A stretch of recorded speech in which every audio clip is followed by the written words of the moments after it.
so proudly we hail, and the twilight's last gleaming, whose broad stripes and bright stars through the perilous fights.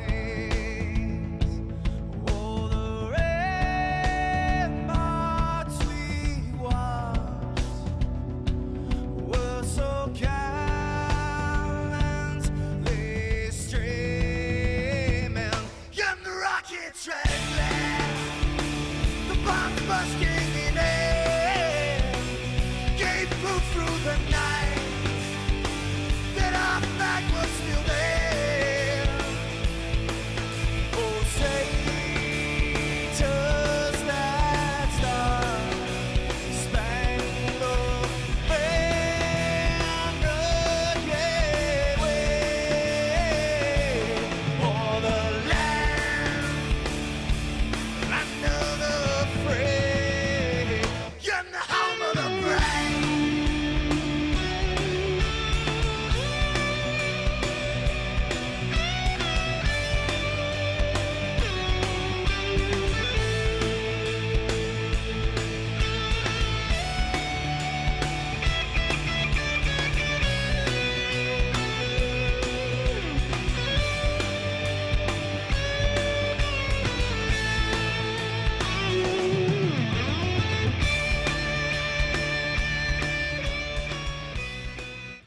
Good evening, everybody. Welcome to the Freedom Network. I'm Gary, your host. Here I am, back.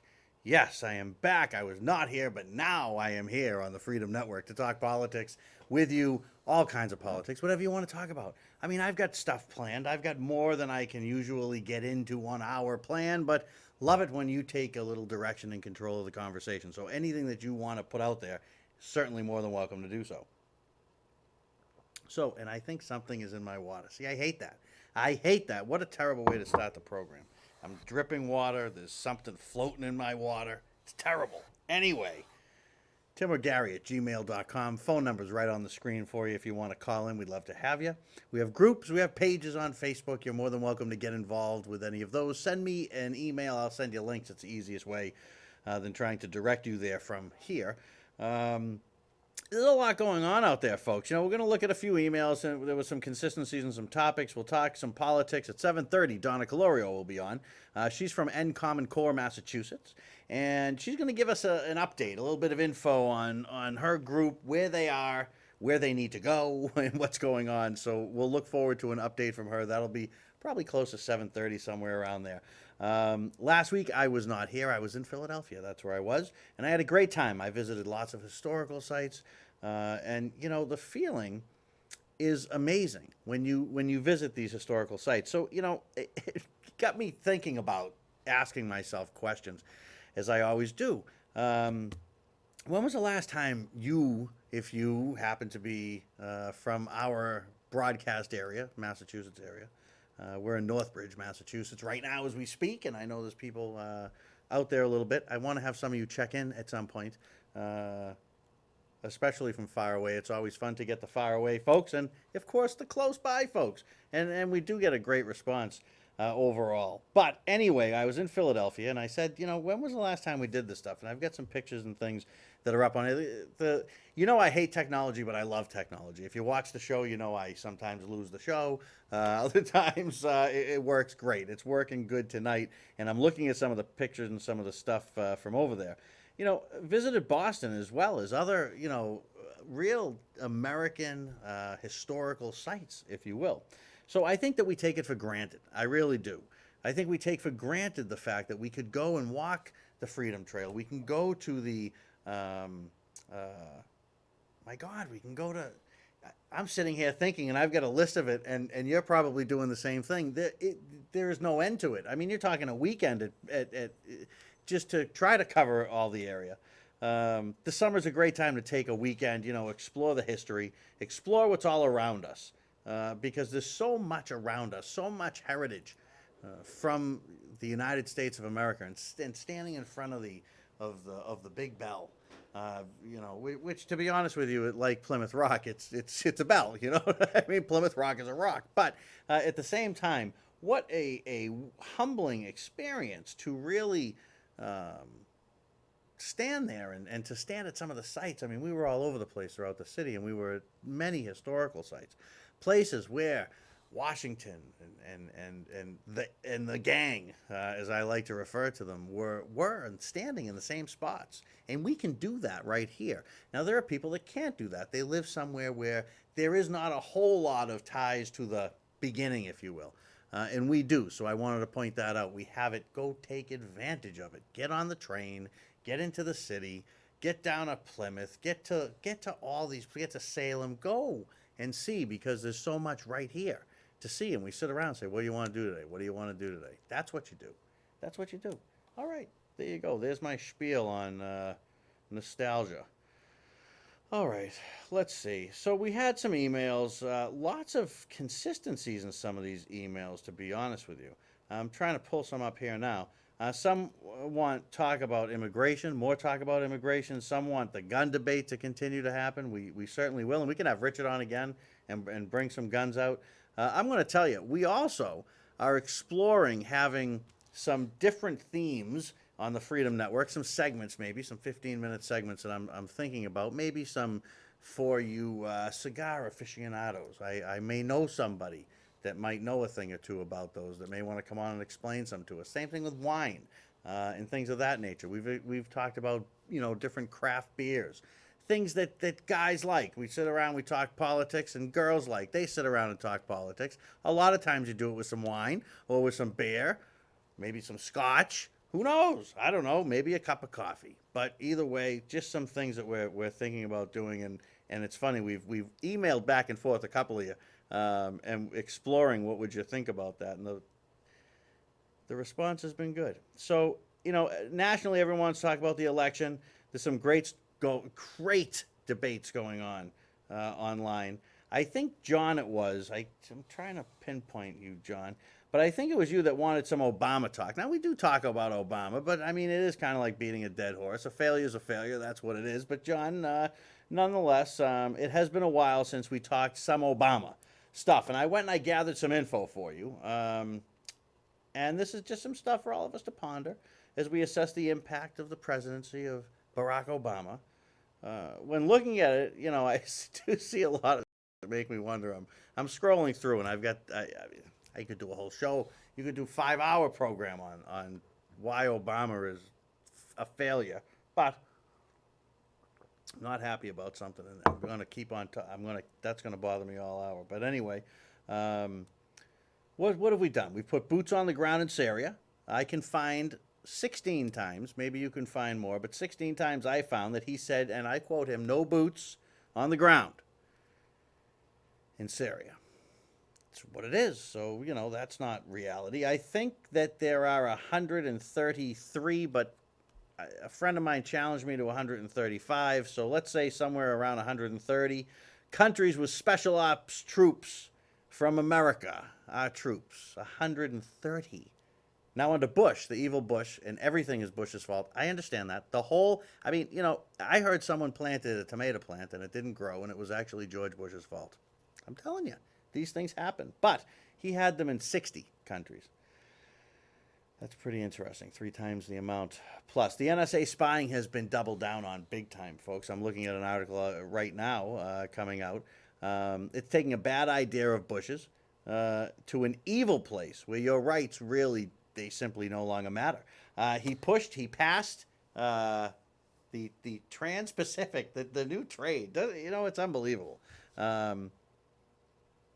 It's too bad. Another disaster deal for the American worker. That's what it is. A lot of these things, folks, that you may not realize, come with all kinds of little benefits, like things like loan guarantees for businesses that want to start up in these other countries. So they're aiding to help start the businesses in the other countries, folks. NAFTA did the exact same thing. NAFTA did a lot of that. There was a lot of that in there. Anyway, we're opening military bases in South America. I don't understand why. We've had no success down there. Socialism rules the day, and look at South America. I mean, come on. Just you know, it amazes me where people want to glorify and glamorize these socialist ways. Folks, just look, you can go. You can live under it. I don't want to live under it. I don't want to. So you go and you live under it. This is what freedom would be, not making me live the way you want to live. Let's see. He extends the Patriot Act that limits the rights of Americans. And imagine that. An act that limits the rights of Americans called the Patriot Act. Think about that for a minute. Let that sink deep, deep, deep. Let it sink in there for a minute. We have worse race relations than when he was elected. That I absolutely would stand by. And what we have to remember is that a majority of white people did vote for Obama. Okay, so this is a fabricated race war in the United States of America, lit, ignited, kindled, and burned by this administration. And it disgusts me, and it should disgust you. Taxes just go up and up and up in the climate that we have, even here in town. We just invent ways to tax people. You know, well, you got to eat, so if you're going to eat, we're going to get a little bit of money from you too. We'll do that too. Yeah, bazinga. Stupid thing. Just stupid. I just think it's stupid, and I'm not going to back away from it. And yeah, I'm building a little. I'm building. It's a slow build, but I'm building. I went from 1 to 3, now to about a dozen. But we'll go with that. Let's see. He's got a laser focus on gun control, this guy. Laser focus. He's expanding government. Red tape is more than it's ever been before. The terrorists still strike. And the answer he gives is to limit your rights. That's the answer from Obama. Whenever something terrible happens, somehow, some way, your rights need to be affected. Oh, we're going to talk about that a little bit. Our roads and bridges are in bad shape. I mean, he said he was spending billions on shovel-ready jobs, didn't he? Wasn't it $1 trillion? Our debt is as large as ever. He's added more than anyone in the past, and now owns what? Half the debt himself? Does he? I think he owns half of the entire number himself. Our credit rating has been lowered. Wars for profit rage on. They do nothing to keep us safe. That's obviously evident. We don't have America First policies in the United States of America under Barack Obama. Immigration is out of control completely. Illegals need to use a legal process. That we have one. You simply can't stay here in the numbers that you hear today, folks. It's costing too much money. I've got tons of data on that. And that's the reality of it. You know, we've got people we need to help that are here legally, regardless of where they're from, whether they were born here or whether they came here legally and they've fallen on tough times. Those are citizens. If they're citizens of the United States, they're citizens of the United States. They must and should come first. That's not a racist thing to say. You know, Donald Trump says that all the time, and people call him a racist. That doesn't make him a racist. Now, if he's a racist, maybe he is, maybe he isn't. I don't know the guy. All right, but I'm not a racist, and I'll say that. I'll say it 10 out of 10 times. Oh, boy. You know, there have been so many executive orders and slides around the Constitution. This administration obviously feels that the Constitution is something that needs to be got around. It's not something that they want to govern by. It's something they want to govern around. It's like a wall. We're talking about Trump. We'll talk about walls now. It's like a wall. And they're trying to go around it, over it, under it, in any possible way that they can. I mean, I could go on and on. There's nothing really salvageable about this presidency at all. Healthcare is a complete joke. You've got just what they said would happen with healthcare has happened with healthcare. Every single thing that was a caution, a realistic caution, has happened. And what's going to happen now is that Obama's exiting. A lot of things are going to kick in, like the unions are going to have to get involved with it. The big corporate donors are going to now have to get involved with it, unless maybe Hillary wins, because she could exempt them again and make sure that you pay a ton for your health insurance. You know what? Health insurance is a joke, folks. That's what it is. And you know why it's a joke? It's a joke because the government meddles within it. If we were just allowed to buy the best product that we can, and if the government had some kind of a role to play, and they may, and they probably do, it would be in regulating the cost, not getting involved with insurance. What they do with healthcare, and all Obamacare does, is it takes a bad system and funds it. That's all it does. That's it. So there should be a maximum amount that you can charge to put me out. All right, I got put out for surgery once before. It was in the thousands of dollars to be put out for 45 minutes.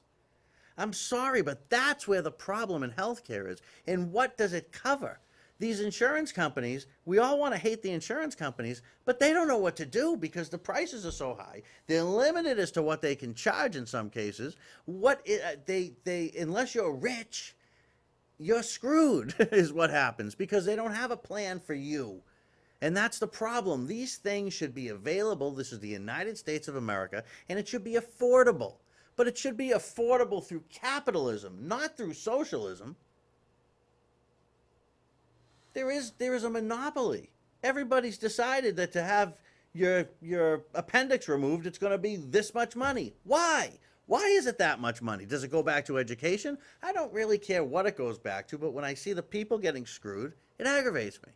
Okay? So I don't like to see that. So we can fix healthcare, but fixing healthcare doesn't mean the government takes it over. What do they run well? Obama runs nothing well. Veterans are sleeping in the streets in higher numbers.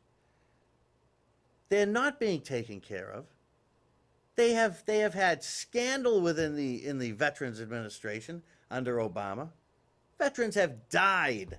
And it's amazing with that, with Republicans, there's scandals. I get it. There's scandals with everybody. I don't hold anybody's bag. But when a Democrat has a scandal, it seems that there's always death, mayhem, people get completely screwed. It's awful things that happen. A Republican has a scandal, he was gay. He cheated on his wife. Whatever the case may be, and you can certainly add in your buddy George Bush, who I know many of my viewers think should be in prison himself. So I get it. Trust me, I get all sides of it. But at the end of the day, if you want to keep score, it's pretty evident who's where. Anyway, to me, the plan seems to be, I'll look at a few other things here, but the plan seems to be to put America into a tailspin. And that's what it is. I mean, look, at least Obama had a beer summit, if you remember that. Do you remember that? Remember the beer summit? And don't forget that Obama also was able to completely pit every single group of Americans against one another. He was also very successful at doing that. And like I just said, the plan seems to be to put America into a tailspin of infighting, of money woes, of endless military combat, of just a depressed type of a country. And in the end, all of this requires more government to fix the problem, to keep you safe. Right? I see this guy as a complete zero. I think he's dangerous to our freedoms. John, that's my opinion on Obama. That's what I got for you. I went and I looked up a few things just to make sure, and that's what it is. That's what it is. The guy's a zero. He's a zero. All right. What do we got? Oh, boy. John emails in, thank you. You're welcome. You needed that. I needed that. I got to get that out. Gosh, do I feel a whole lot better now. Don't I? Like more relaxed now and all that kind of stuff. Anyway, the Benghazi report came out. Now, I know that the left is very happy that there's no big headline. I mean, if they had one, the left would say that, they're doing this because of sensationalism, and it's to hurt someone's feelings, and it's personal. And you shouldn't just be going for headlines, and you should have the people read the report for themselves and get what they can out of the report. This is what every single liberal, wannabe centrist, and insane lefty would say. Guarantee it. You don't even have to think twice about it. That's what they'd be saying. So what does Gowdy say? Gowdy says, "We'll read the report." And everyone goes, "Oh, there's nothing in it." Because if there was something in it, then he would really, he would go right after it. He would say it like it is. So he takes the high road, and he says, "Read the report." And all you on the left are really aggravated. If he had taken the low road and said, "We found out that the State Department failed to protect U.S. diplomats in Libya." Headline, New York Times. Headline, Boston Globe. You think they'd print that? They wouldn't print it anyway. That's why he doesn't say it. But at the end of the day, he's being a mensch. He's being a man. That's what he's doing. That's what he's doing. All right. Before we go any further, terrorism in Turkey, either we're going to fight terrorism or we're going to not fight terrorism. But they're ready to fight, folks. These folks are ready to fight. They are ready to fight. And we've seen it in America. We've seen it all over the world. And these people that have been killed, will take a moment of silence on the Freedom Network for them before we get into talking about terrorism. Let's just take a moment for those poor souls that were killed for no reason.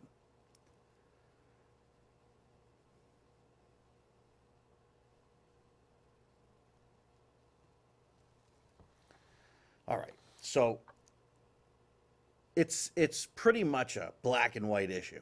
Either you fight to win, or you don't. So you can do one of three things. You can fight to win, you can fight, just to keep the fight going, or you can just back out completely. The way we fight, we should just back out completely. We really shouldn't be anywhere. As far as I'm concerned, I'd pull them all home, put them on our southern border. Then I don't need to build a wall. I'd put all kinds of troops right across. I'd build 2 fences, cheap. And on one fence, it would say, if you cross this fence, your life may be in danger. And on the next fence, it would say, if you cross this fence, you're going to get shot. And so it would be. And then no one would come over illegally anymore. And if the Democrats wanted to expand and feel the need that we have to have 25 million more workers from outside of America, then let's pass some legislation and let's see what you got on your mind, and let's do it legally in the right way. Let's try that, you Democrats. You don't like legal. You don't like it anyway. I look at this whole terrorism report and the Benghazi report. You're not going to see the media give many headlines anyway, but there could be headlines like State Department failed to protect U.S. diplomats in Libya. That could be the headline. But he didn't stoop there. I'll stoop there. Let me give you the headlines. You people that just can't understand why there couldn't be any headlines. Well, there's one. State Department failed to protect U.S. diplomats in Libya. I've said it 3 times now. This is the report's bottom line. Doesn't really lay blame at our honorable and beloved Clinton's feet. But I know Gowdy said he wanted to keep the report focused on the facts. He did not want to focus it on personalities, but this is not good. The Democrats don't like this, I guess, because they're all up in arms over this. But the conclusion is pretty clear to me. Clinton and the Obama administration messed up. They should have seen what was going on. CNN's Collins reports that the request for more security in Benghazi leading up to the attacks went unheard or were refused. In a statement to reporters, State Department spokesman Mark Toner indicated there was no new evidence in the report. Okay, so that's what it is. That's what it is. Unheard or refused.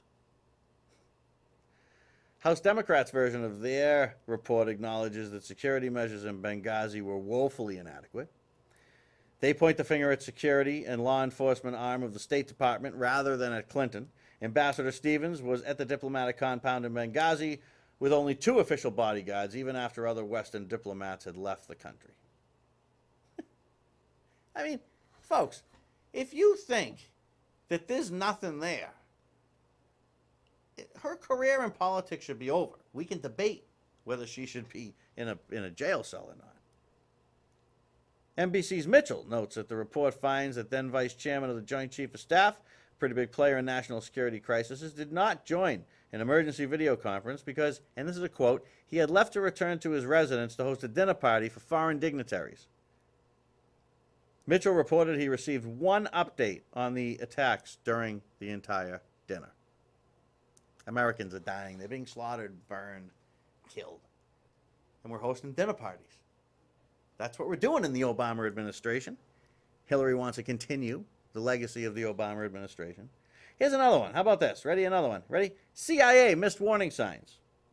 That could be maybe under that. The report says that the agency misread how dangerous Libya in the midst of a revolution after overthrowing a long-time dictator, right? With what? 10 months earlier? Was it? 12, 13 months earlier? All right, this is a quote from Mitchell over at NBC. One section of the report seems to allege that the U.S. officials fundamentally misunderstood who their allies were at the time. So we have confusion, refusal. You're on your own. We don't know who our friends are. Our intelligence is awful. Okay.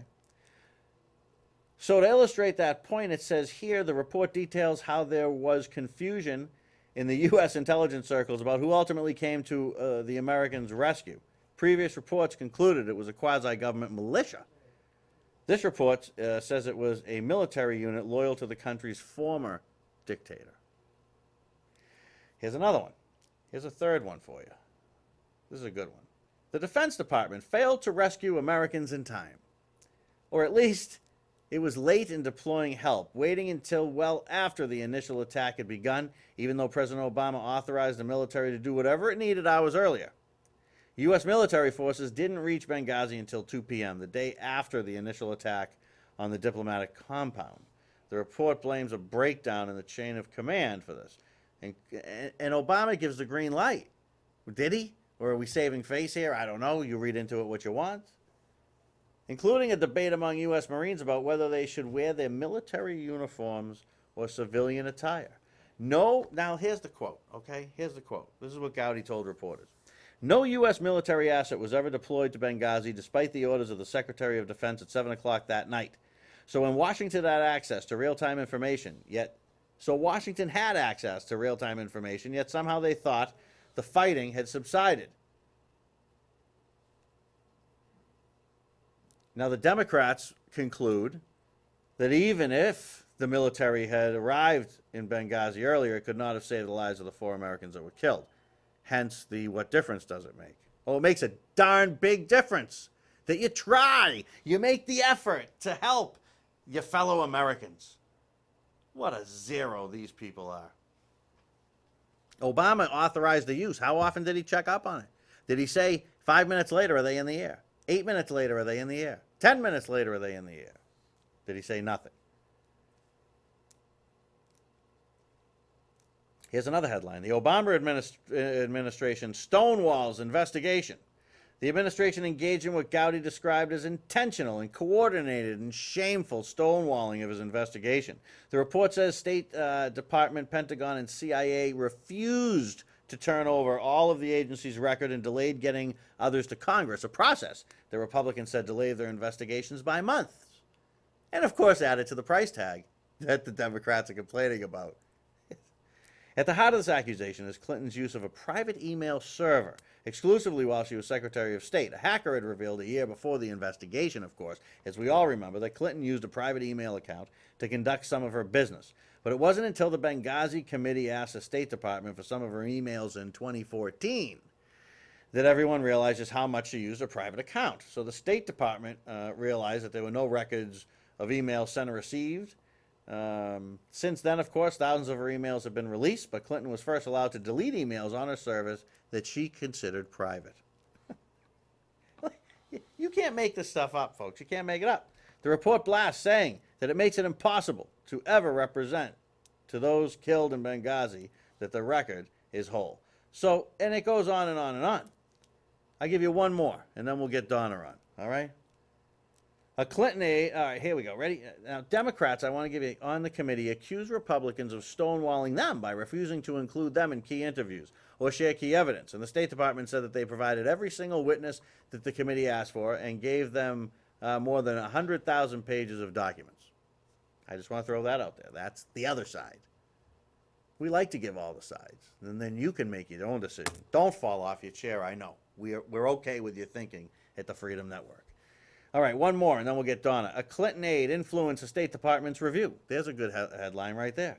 All right, as we've talked about, Congress isn't the only branch of government that reviewed what was happening in Benghazi. The State Department did its own inquiry. There was a lot of inquiries. Trust me, there was several inquiries, which was intended to be internal but independent. But according to a section of the Benghazi information, that Politico's, now this is from Politico, their Blade, obtained, was consistently influenced by Cheryl Mills, Clinton's former chief of staff. Mills said that she offered suggestions on drafts, but they were merely just that, suggestions. So it doesn't answer in this report among the most prominent areas. The report doesn't shed light that there are allegations that the United States was helping get weapons to Libyan rebels. Any such operation we don't know about. Let's see here. Clinton herself supported, but the administration never confirmed or denied that this was happening. It would have been top level secret. Apparently, the government still refused to answer questions about whether the operation existed. We know it existed because they're dead. So they were there for some reason. The report says the administration refused to let anyone who might have knowledge of such a program testify. So you tell me. You tell me. What do you think? No headlines? Can't make a headline out of that? All right. Are we ready with Donna? All right. I'm going to bring in now. Hang on one second. All right. Here we go. I'm going to bring on now. I'm going to hit this button on this phone here, and I'm going to bring in Donna Caloria. You're from the N Common Core, Massachusetts, and we've had you here. And are you on the line now with us? I am. How are you? Me. I'm doing great. Good. Doing great. Good. This is the second phase of signature collection, and it feels good to have that behind us. Yes. And now we will be picking up from the clerk's offices this week and getting them into Secretary of State's by next Wednesday. And we should be good to go, hopefully. Excellent. So what's the old saying now in these campaigns? I've been involved with a few of them. So it's a monumental mountain to climb to get to the point where you can get something on the ballot. Now you've got there, and now the real work starts, right? Well, you know what's interesting? I was thinking today, and I was counting. We did a little over 100 the first round, which was in the fall, and this time I think we hit like 33,000. I'm thinking, wow, that's a lot of signatures, raw signatures. We were out in those supermarkets every weekend. It feels kind of almost weird going into a supermarket nowadays and shopping and not having my clipboard. Maybe I'll put my grocery list on my clipboard and I'll feel like more comfortable. You could. I mean, that's not a bad idea. You know, what's interesting, let's give a little bit of background. What this group is trying to do is they're trying to get rid of Common Core. Now, everybody certainly knows what Common Core is. If you have a child, you know that you can no longer help them, for example, with the math homework unless you want to relearn math yourself, and I'm sure some people have done just that. But what this group is trying to do is to stop that and to get more control. And you can interrupt me if I'm wrong, but to get more control back to where it should be. So, Don, I want to give you a minute or so. Give us a baseline of the mission statement, if you will, to those that don't maybe have any knowledge of what's going on. Okay, so Common Core, which was implemented and voted on by, I shouldn't say voted on, Governor Deval Patrick and a commissioner implemented Common Core in 2010, and it is educational standards. So it lets you know educational standards are what you should know at each grade level.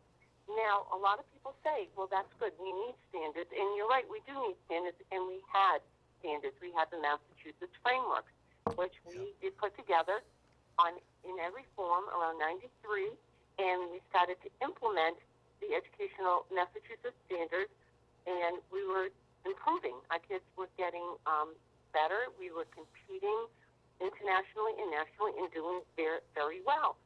So in 2010, with a lot of money attached, and I believe a big favor of Deval Patrick to President Obama, we have Common Core, because if Massachusetts did not take on Common Core, the rest of the nation would not have, because we were number one in the country for education. And where are we now with Common Core compared to where we were before Common Core? Well, where we are, you mean like on a assessment or test? I mean, yeah. Are we doing better? Are we doing worse? Our kids, how we're faring educationally? Yeah. How are we doing? Oh, okay. Well, there's a national test. It's called the NAEP test.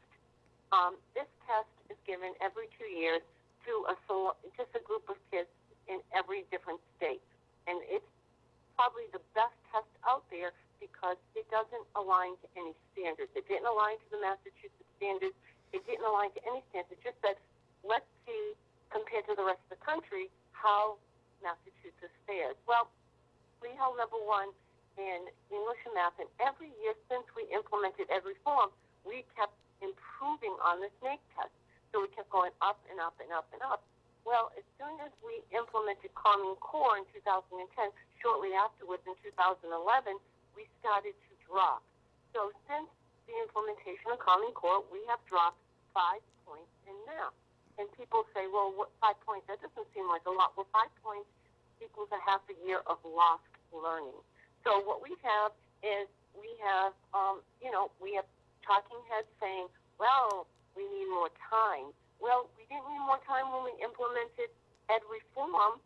We didn't have any time. We implemented ed reform, and we started to improve every year since we implemented, ed reform. So what's happened is we're really doing the standards, the Common Core standards compared to the Massachusetts standards are inferior. As you know, it's a new way to do math. I call it crazy math because it's crazy. It is Parents crazy. can't help their kids. Kids are, for the first time, are saying, I hate math. Kids are frustrated. Teachers are frustrated trying to teach this math because they have proven ways they've been teaching math for years, and now they're trying to implement this new type of math, which was developed by non-educators, so it wasn't even teachers involved. So what we want to do as Massachusetts citizens and activists and teachers and parents is we want to take back our education.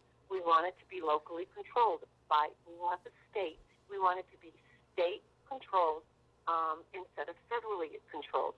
And it's really important to us because Massachusetts standards back in the 90s were vetted by teachers from all over the state. Right. Teachers were very vested in creating these standards. And then, all of a sudden, after $100 billion of our taxpayer money that went into these standards for 17 years, all of a sudden, poof, Off it Governor goes. Deval Patrick So, decides we're going to adopt the Common Core. No empirical evidence, no facts to say, oh, the Common Core is better. Nothing to say it is better than our educational standards. well, no, I think it's pretty obvious. If the numbers, first of all, are going down, that is an obvious way to measure the ineffectiveness of this bizarre new way of looking at things. But, also the thing that I really caught my eye with this issue is this is one of those few issues that exist that you see people from the right, the left, there's Republicans, there's Democrats, there's liberals, there's conservatives. I mean, you have got a group of people that, from what I can see, from where I sit, that are involved, from all over the place, and that's got to make you feel as though you're on the right course there. Well, I do believe we're on the right side of history, and you are correct. This is not a partisan issue. No. And it was political when Governor Deval Patrick signed us up for it, but it is not political trying to get out of it. And I have to say that, yes, throughout the whole state, I have tons and tons of volunteers, and I have volunteers from both extremes of the spectrum, if you want to call extreme. I've got very, very liberal, and I've got very hardcore conservative. And they, for whatever reason, they have different reasons, but they both want the end goal, which is to end Common Core in Massachusetts. Sure. And that's the most important thing because they know it's about their kids. It's about the future of the kids. The kids are not learning right. The kids are suffering because of these standards. And so I'm very happy that it's been an issue that's been accepted by many, many people. And just Yeah. a good example is when we had to collect signatures. I did collect, even though I'm the chairman. I like to say I'm like one of the biggest volunteers out there because I was out there almost Sure. every single moment I had free collecting signatures. So I had the opportunity to speak with a lot of people. Mm-hmm. Now, I'm not saying every single person said, yeah, we take Common Core. We did get, I'd say one in every 40, 50 people. Someone would say, I like Common Core. And all you have to do is drill down a little bit and find out, A, did they work in some kind of educational administration? Sure. Yes. Oh, yeah, there's going to... They were in administration. B, were they a Park Fellow, which means they're getting a stipend from Park to implement the Common Core, so they have to like it to implement it. And C, they really didn't even get what they were teaching was in fact the Common Core. So there was a lot of confusion, a lot of people out there that didn't really know. They were speaking out of terms. They would scream that this is a right-wing thing, and they would scream, all this crazy stuff, and we need national education. and we don't need national education. No, I think Standards. no. You got to Like, keep that. We have standards. We have the best in the country. You got to keep that stuff in the states. Don, I got an email question for you. What? This is a question. What happens to my town if this passes? What changes? Is there a monetary impact? Is there what happens if this goes through as you want it to? Well, first of all, talking about monetary, when we adopted the Common Core $100 billion later, no, the districts did not see any impact right away. I believe that a lot of the districts still have these standards in their desk. A lot of the teachers that tell me they still have the standards. It's going to be a matter of shifting things. A lot of the books still are not aligned to Common Core, and if people choose to use lessons they learned with the Common Core, then they can still use them. You can't go the other way. You can't teach kids traditional math anymore. You have to teach them the Common Core way. So the impact will be they won't lose funding, so that's not an issue. They can't lose funding, and we can't lose funding. But what's going to happen is there will be a transition period, like anything else, probably done in a very gradual, gradual time, because Sure. just like when Common Core was implemented, and it will start from the Department of Ed in Boston, and they will start to readjust standards. This is what they do all the time. Sure. And then that will filter down. But if anything, we should save money because we won't be in, a consortium, which we're not going to be in, but we won't be locked into getting PARC questions because, PARC questions are written by testing companies, and if we write our own questions and we own our own tests, then it's going to be a lot less, it's going to be less expensive. Makes So- sense. It makes sense. It does make sense. How do people get a hold of you, Donna? What's the website? The website is endcommoncorema.com. That's the website to volunteer. That's the website to, you'll see other buttons there that will show you. It won't show you where we're collecting signatures because we already finished that point yet. A lot of great references, a lot of articles from experts, things that are published in the area. Massachusetts, some of the articles.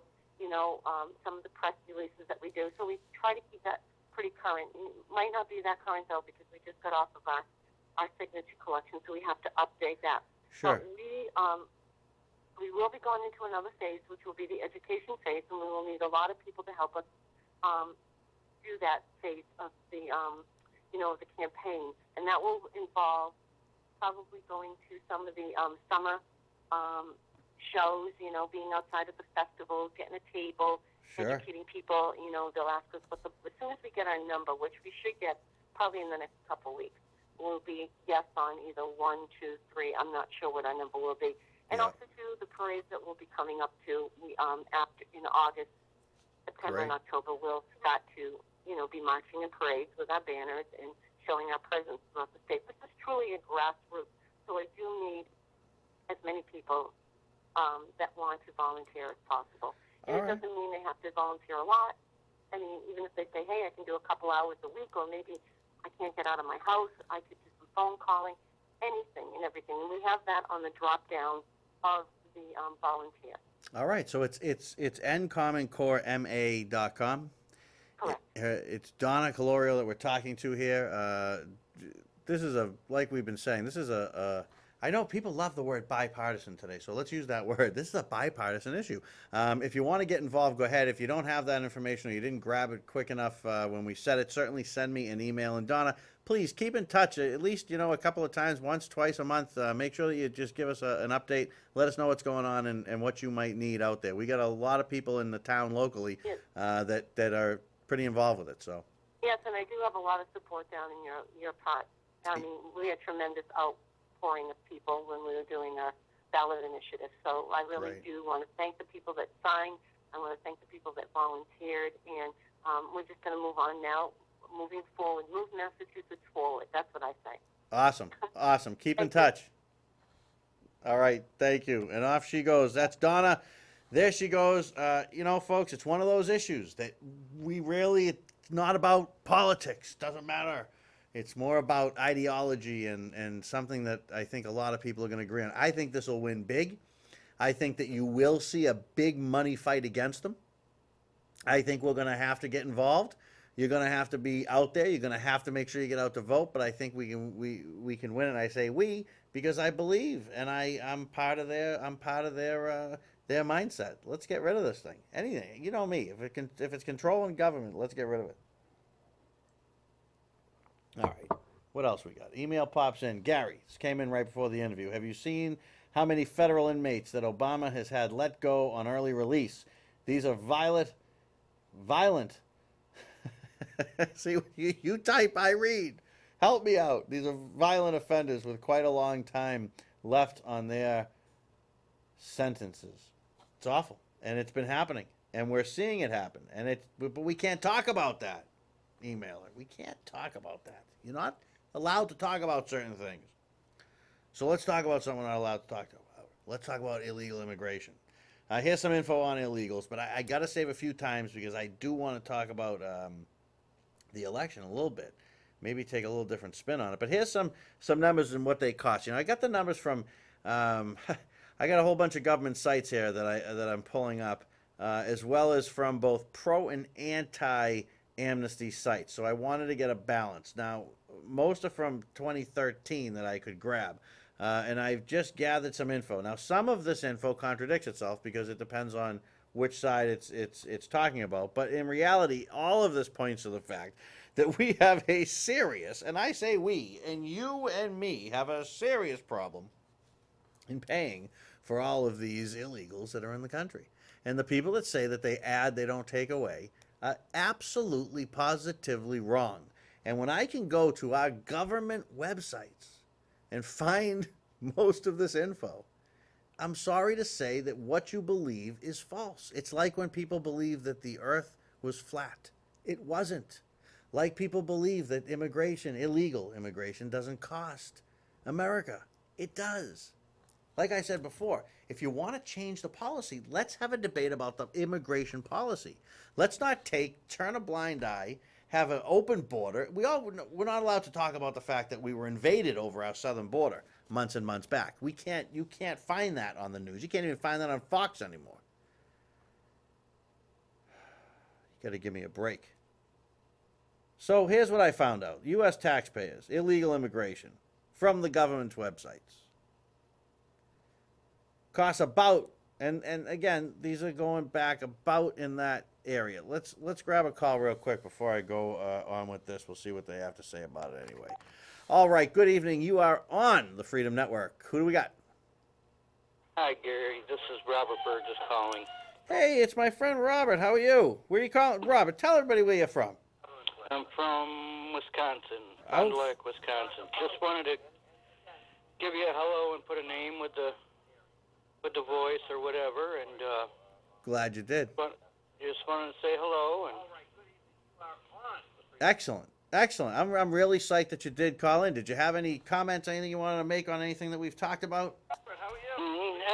I think you pretty much know where my struggle is as far as the insurances and stuff go. Oh, yes, I do. Pretty well on that. So. Yes, I do. I will say that the person we have on the line, folks, is also the person that lost their daughter to the mitochondrial. Am I saying that correctly? Correct. Mitochondrial Disease, and we've had some information about that out there. This is that Robert. So it's really very happy that you did call in, and we love having you out there, and I know that we're reaching out there further and further, and to see a call come in from that far away is nothing short of fantastic. I appreciate it, man. You bet, Gary. No problem. Don't want to take up too much of your time. Just wanted to give you a shout out and say thanks for everything. All right, man. We're here anytime, and I'm going to be sending some lobsters out your way. Don't you worry. Gotcha, They're buddy. coming, Thanks. man. Now I'm on record publicly. All right. I gotcha. We'll get you, buddy. All right. Thank you. Oh, all the way out from far away. Folks, I tell you all the time, we get emails from everywhere, and we get a call coming in like that. It means a lot. This is the power of the internet, folks. The Freedom Network has a good reach. It really does, emanating right here from Northbridge, Massachusetts, and going all the way out, well far away. Anyway, Great to hear from him. Now I get a voice. Now, when I talk to you on Facebook, when I read what you say, I will hear it in your voice, which I love. That's fantastic. Thanks for calling in. So we're looking at about 113 billion a year at the federal, state, and local level. Now, the local level is where it really, really hits. All right, about 80 plus billion local. That's the state and local governments are absorbing those costs. Annual outlay that illegal aliens cost U.S. taxpayers is an average amount per native-headed household of just over $1,100. $1,100 every year you pay. You pay it on average. Some more, some less. Education for the children of illegal aliens constitutes the single largest cost to taxpayers at an annual price of approximately $52 billion. How's your child's education? Do you think $52 billion might help it a little bit? Now, I've argued that money doesn't really help education because we've been pouring money into education forever, and we haven't really got the results that we want. But do you think $52 billion might help? I know here in Northbridge it would help us. We get a beansy percent of that $52 billion, and think about what you could do. Think about your town and your education. You could send $1 billion to every single state and have some left over. Think about that. $1 billion coming into the state strictly for education purposes.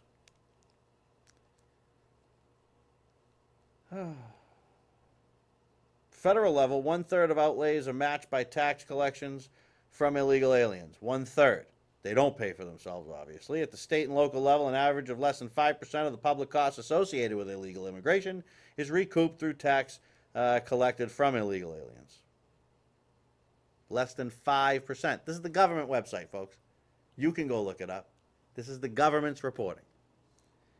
Most illegals do not pay income taxes. Among those that do, much of the revenues I find are refunded to the illegals because they qualify for things like, this is just crap. I mean, I'm not making this up. This is true. They qualify for the earned income tax credit. So if they're paying it, most of them make it a certain level that they qualify for that. They get the taxes back. Many state budgets, look at your state budget. What's it look like? So now here's a paragraph from somewhere else, not the government. Many state budgets, yeah, this is interesting. Now this one here from California faces a budget deficit of $14.4 billion, 2010-2011, hit with an estimated $21.8 billion annual expenditures on illegal aliens. New York is about $6.8 billion deficit, smaller than its $9.5 billion in yearly illegal alien costs. They could be in the surplus, folks. In the surplus. This is what the left isn't going to talk about. They're going to say that, well, no one will pick fruit. Well, yeah, they will. We've had fruit. Before we had 25 million illegal aliens in the United States of America, folks, we had fruit. We had dishes that were washed. We had, grass that was mowed. We had all kinds of things. And you know what? They were done by Americans, kids. And they made a little bit of money. They'd ring registers in stores and stuff like that. Then they would make small money because it's a small job. Now, those jobs aren't there. They're either gone overseas or they're given to people that aren't even legally in the United States of America. So now we have to make sure that if you work at McDonald's 22 hours a week, you can afford a house. Hello? Does that make any sense to you? Certainly doesn't to me. It examined the government report examined the likely consequences of if amnesty for the illegal alien population were adopted, similar to what happened in 1986. The report notes that while tax collections from illegal alien population would increase only marginally, the new legal status would make them eligible for receiving Social Security and retirement benefits that would further jeopardize the future of the already shaky system. An amnesty would also result in this large population of illegal aliens becoming eligible for numerous social assistance programs available for low-income positions, which they are now not eligible for, but sometimes still get. Overall result, therefore, would make it worse. So when I started, I wanted to get some money. I wanted to get some money. So here's the deal. Oh, it's just unbelievable. The medical. amounts to almost $6 billion. $6 billion in medical. Emergency medical care is $250 million. The fraudulent use of Medicaid. That's a good one right there. $1.23 billion. Let's jump back up on the phones here. Let me grab that button. And good evening. You're on the Freedom Network. How are you tonight? Oh, I'm good. How's it going? Great. How What- you doing? I'm doing fantastic. What's on your mind? All right. So you're talking about all this debt stuff and stuff like that. So Yep. I have a great website if you want to check it. I'd love It's to. called usadebtclock.org. It's a great site. It shows all of our debt. Yes, I've seen it. And- It's wonderful. Yeah. So if you want to check that out, I just want to tell you that. Awesome. And I would encourage everybody. It's usdebtclock.com. .org. Yeah. .org. It's a Great .org. site. It shows all of what's happening in the government, our spending, our inmates, how much we pay for an inmate. I mean, it shows everything that the government's spending, and it goes up and down all the time. Yeah, unbelievable, isn't it? It's unbelievable. Where are you calling out of today? What? Where are you calling from today? Northbridge. Northbridge. Great. Love the local. Love it, love it, love it, local. All right. You know what? We'll go there. As a matter of fact, we'll get it up live. Maybe next week I'll flash it up live a few times during the show. How's that? All right. All right, bud. Thanks so much. Thank you. Bye. Yes. Bye-bye. We go from far away to right here. I love it. It's great. I got to be honest with you, folks. Being here is a wonderful place to have landed. Very happy that I moved from where I was to here. I got like a minute, folks. I can't get. This is what gets to me. I wanted to get to Gary Johnson. I really wanted to get to him so bad. I have all kinds of great information here about him, and I'm gonna have to make a point and a time to do this on the next program. Because I've got great quotes from him. I've got where he stands on positions, and we can talk about it and dissect it a little bit. I'm going to be honest with you, folks. And I know I'll take heat for when I say this from certain people, maybe. But I'm looking long and hard at Gary Johnson. I am looking long and hard because I'm not really a fan of what I'm seeing right now, folks. I'm just not. I can't lie. I can't be untrue. You know I always tell you the truth about how I feel. I don't like what I'm seeing. But I got to tell you something else. I can't have a hand in letting Hillary become the next president of the United States. So what do? I think what I do is we start to push Johnson. What do you think? We'll talk about it next week on the Freedom Network. Good night.